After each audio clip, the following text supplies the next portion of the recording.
வணக்கம். நீங்கள் இணைந்திருப்பது சமூகத்தின் மதிய நேர பிரதான செய்திகளோடு இணைந்து கொள்ளும் நான் டாரின் புஷ்பராஜா.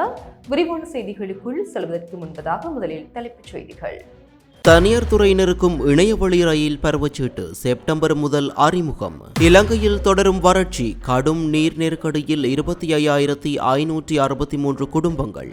யுத்தத்தை முடிவுக்கு கொண்டு வந்த தலைவர்கள் மீது பழிவாங்கும் நடவடிக்கைகள், ஜகத்குமார குற்றச்சாட்டு.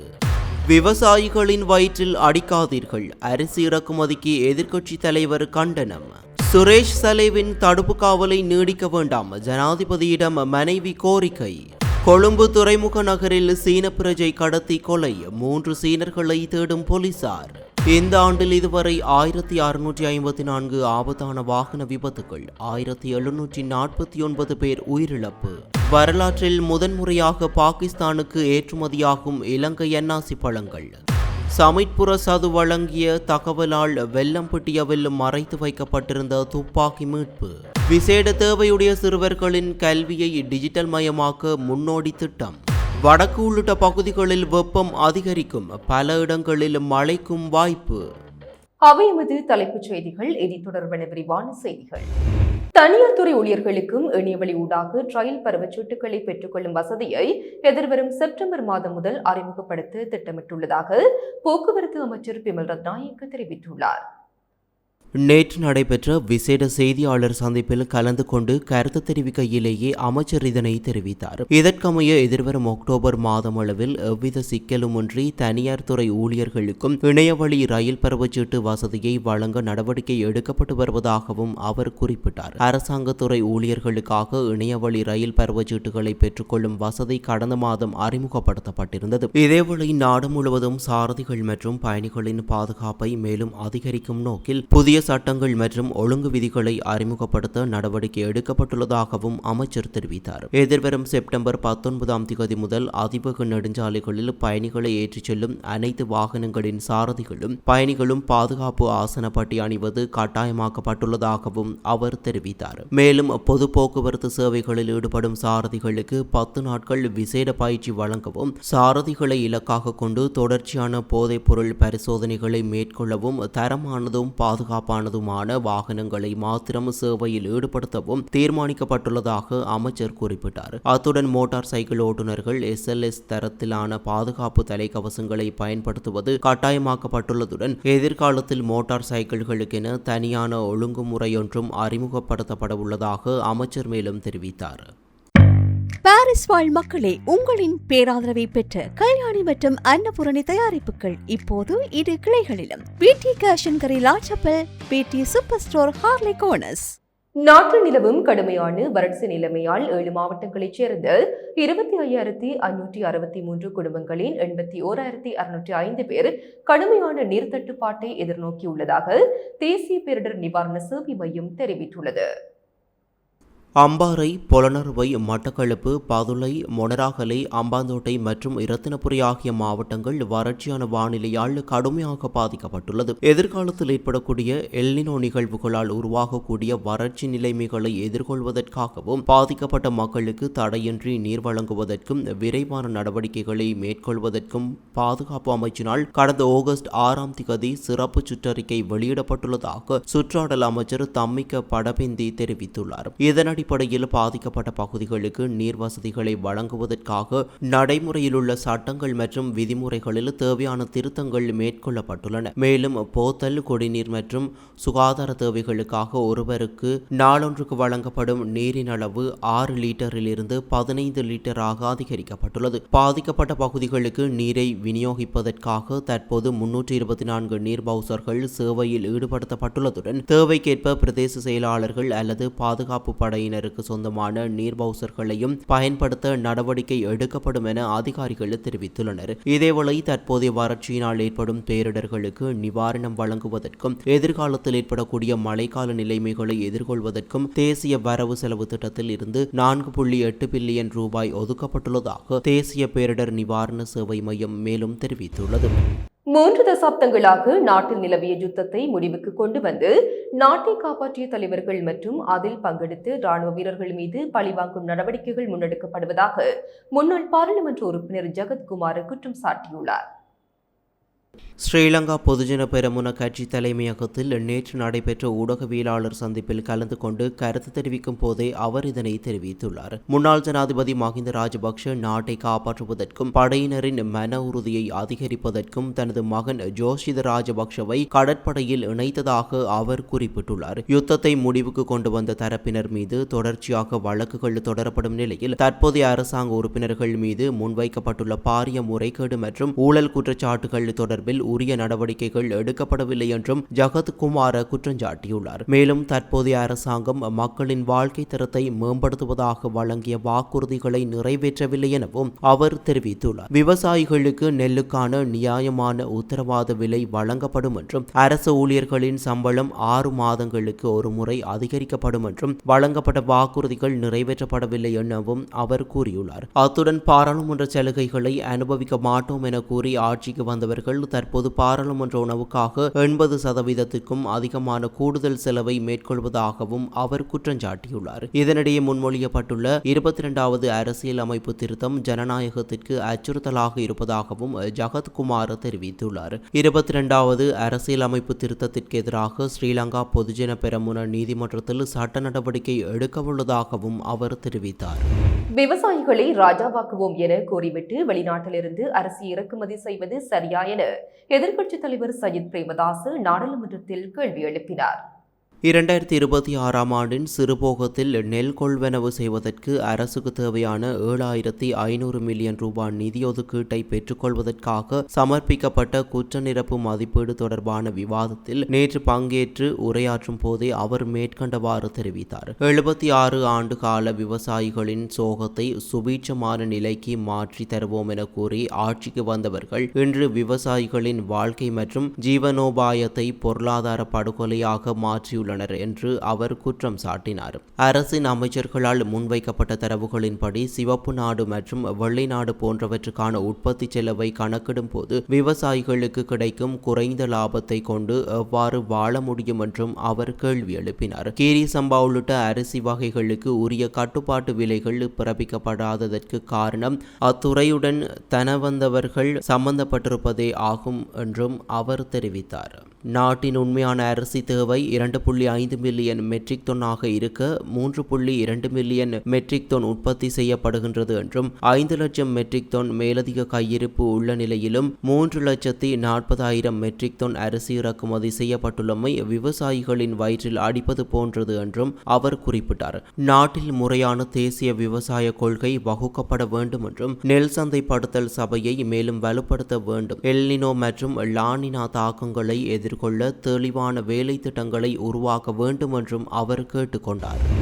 அரசு புலனாய்வு சேவையின் முன்னாள் பணிப்பாளர் மேஜர் ஜெனரல் சுரேஷ் சல்லேவின் உடல்நிலை மோசமடைந்துள்ளதால் அவருக்கு எதிரான தடுப்பு காவல் உத்தரவை நீடிக்க வேண்டாம் என அவரது மனைவி ஜனாதிபதி அனுரகுமார திசாநாயக்கவிடம் கோரிக்கை விடுத்துள்ளார். ஆகஸ்ட் 20ஆம் தேதியிடப்பட்ட கடிதத்தில் சல்லேவை நீதிமன்ற கண்காணிப்பில் விளக்கமறியல் காவலுக்கு மாற்றி அவருக்கு தேவையான சிறப்பு மருத்துவ சிகிச்சையை தொடர்ந்து வழங்குமாறு அவரது மனைவி கேட்டுக்கொண்டுள்ளார். முன்னதாக உணவு தவிர்ப்பு போராட்டத்தை ஆரம்பித்த பின்னர் சல்லேவின் உடல்நிலை மோசமடைந்ததாகவும் ஜூன் 7ஆம் தேதி அவர் இலங்கை தேசிய மருத்துவமனையில் அனுமதிக்கப்பட்டதாகவும் கடிதத்தில் தெரிவிக்கப்பட்டுள்ளது. பின்னர் ஜூன் 27ஆம் தேதி அன்று இருதய சிகிச்சை பிரிவுக்கு அவர் மாற்றப்பட்டார். தொடர்ந்து இருதய பிரச்சினைகள் காரணமாக அவருக்கு ஐசிடி எனப்படும் இருதய கருவி பொருத்தப்பட்டதாகவும் அவரது மனைவி தெரிவித்துள்ளார். இந்த சிகிச்சைக்கு பின்னர் சல்லேவுக்கு தொடர்ச்சியான சிறப்பு மருத்துவ கண்காணிப்பு அவசியம் என்றும் தேசிய மருத்துவமனையில் இருந்து மீண்டும் காவலுக்கு மாற்றுவது அவரது உயிருக்கு ஆபத்தை ஏற்படுத்தக்கூடும் என்றும் அவர் எச்சரித்துள்ளார். எனவே தற்போதைய தடுப்பு காவல் உத்தரவை மாற்றி விளக்கமறியல் காவலுக்கு அனுமதிக்குமாறும் சல்லேயின் மனைவி ஜனாதிபதி அனுரகுமார் திசாநாயக்கவிடம் கோரியுள்ளார். அத்துடன் சல்லே அல்லது அவரது குடும்பத்தினர் விசாரணை இடையூறு செய்யவோ தலையிடவோ மாட்டார்கள் என்றும் அதிகாரிகளுடன் முழுமையாக ஒத்துழைக்க தயாராக இருப்பதாகவும் அவர் உறுதியளித்துள்ளார்.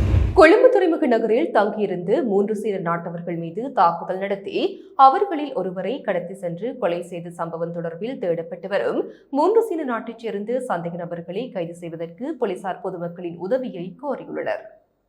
கடந்த ஜூலை 23ஆம் தேதி இடம்பெற்ற இந்த சம்பவம் தொடர்பான விசாரணைகளை கொழும்பு மாவட்ட குற்றத்தடுப்பு பிரிவு முன்னெடுத்து வருகிறது. சம்பவம் தொடர்பில் ஏற்கனவே 2 சீன நாட்டவர்கள் கைது செய்யப்பட்டு விளக்கமறியலில் வைக்கப்பட்டுள்ள நிலையில் மேலும் 3 சந்தேக நபர்களை கைது செய்வதற்கான விசாரணைகள் தீவிரப்படுத்தப்பட்டுள்ளன. குறித்த 3 சந்தேக நபர்களும் தற்போது இலங்கையில் தங்கியிருப்பதாகவும் சுற்றுலா விசாவில் நாட்டிற்கு வந்த அவர்களின் விசா காலம் நிறைவடைந்துள்ளதாகவும் விசாரணைகளில் தெரிய வந்துள்ளது. இந்நிலையில் அவர்கள் விமானம் அல்லது கடல் மார்க்கம் ஊடாக சட்டவிரோதமாக நாட்டை விட்டு தப்பிச் செல்லக்கூடும் என்பதால் அவர்களை கைது செய்வதற்கு பொதுமக்களின் உதவியை போலீசார் கோரியுள்ளனர். இதற்கமைய சந்தேக நபர்களின் புகைப்படங்களும் ஊடகங்களுக்கு வெளியிடப்பட்டுள்ளன. குறித்த 3 சந்தேக நபர்கள் தொடர்பில் ஏதேனும் தகவல்கள் தெரிந்தால் கொழும்பு மாவட்ட குற்றத்தடுப்பு பிரிவின் பொறுப்பதிகாரியை 0718591735 என்ற தொலைபேசி இலக்கத்தில் தொடர்பு கொண்டு தகவல் வழங்குமாறு போலீசார் பொதுமக்களிடம் கேட்டுக்கொண்டுள்ளனர். Blue ocean group of companies இலங்கையின் வளர்ச்சியோடு உங்கள் வாழ்க்கையையும் உயர்த்துகிறோம்.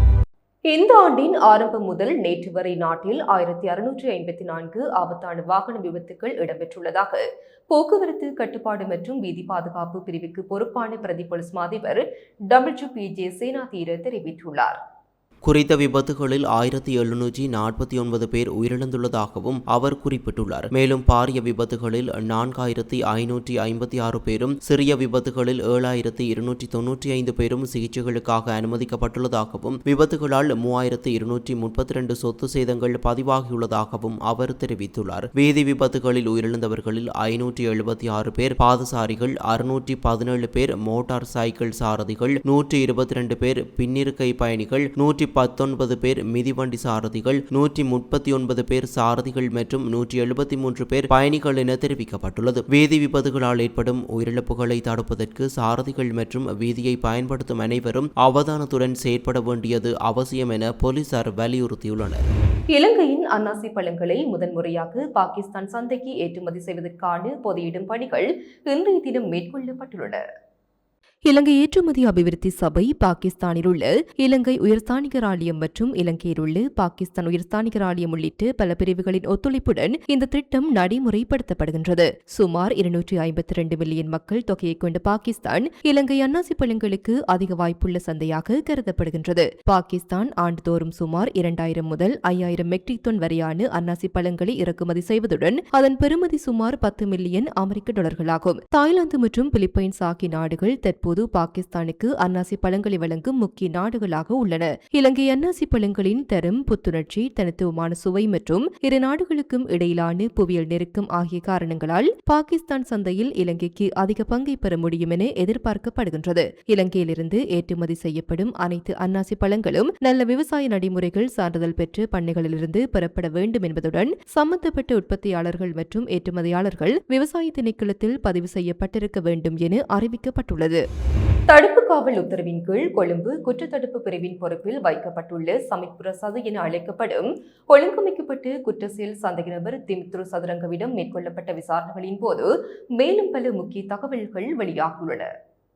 அவரிடமிருந்து பெறப்பட்ட தகவலின் அடிப்படையில் வெள்ளம்பிட்டிய சேதவத்தை பகுதியில் உள்ள பாலடைந்த வீடு ஒன்றில் சுட்சமமாக மறைத்து வைக்கப்பட்டிருந்ததாக உள்நாட்டில் தயாரிக்கப்பட்ட ரிவோல்வர் ரக துப்பாக்கியொன்றை விசாரணை அதிகாரிகள் நேற்று கைப்பற்றியுள்ளனர். 28 வயதுடைய குறித்த சந்தேக நபர் இலங்கையிலிருந்து தப்பி சென்று ஓமானில் தலைமறைவாகியிருந்த நிலையில் கைது செய்யப்பட்டு கடந்த 18ஆம் தேதி இலங்கைக்கு அழைத்து வரப்பட்டார். அதனைத் தொடர்ந்து கொழும்பு குற்றத்தடுப்பு பிரிவினரால் தடுப்பு காவல் உத்தரவின் கீழ் வைக்கப்பட்டுள்ள அவரிடம் தீவிர விசாரணைகள் முன்னெடுக்கப்பட்டு வருகின்றன. இதற்கு முன்னர் மேற்கொள்ளப்பட்ட விசாரணைகளின் போது வெளிநாட்டில் இருந்து இலங்கைக்கு கொண்டுவரப்பட்டதாக சந்தேகிக்கப்படும் மற்றொரு ரிவால்வர் மற்றும் 12 தோட்டாக்கள் மட்டக்குழி பகுதியில் உள்ள வீடு ஒன்றில் மறைத்து வைக்கப்பட்டிருந்த நிலையில் மீட்கப்பட்டிருந்தன. சம்பவம் தொடர்பில் கொழும்பு குற்றத்தடுப்பு பிரிவினர் மேலதிக விசாரணைகளை தொடர்ந்து முன்னெடுத்து வருகின்றனர்.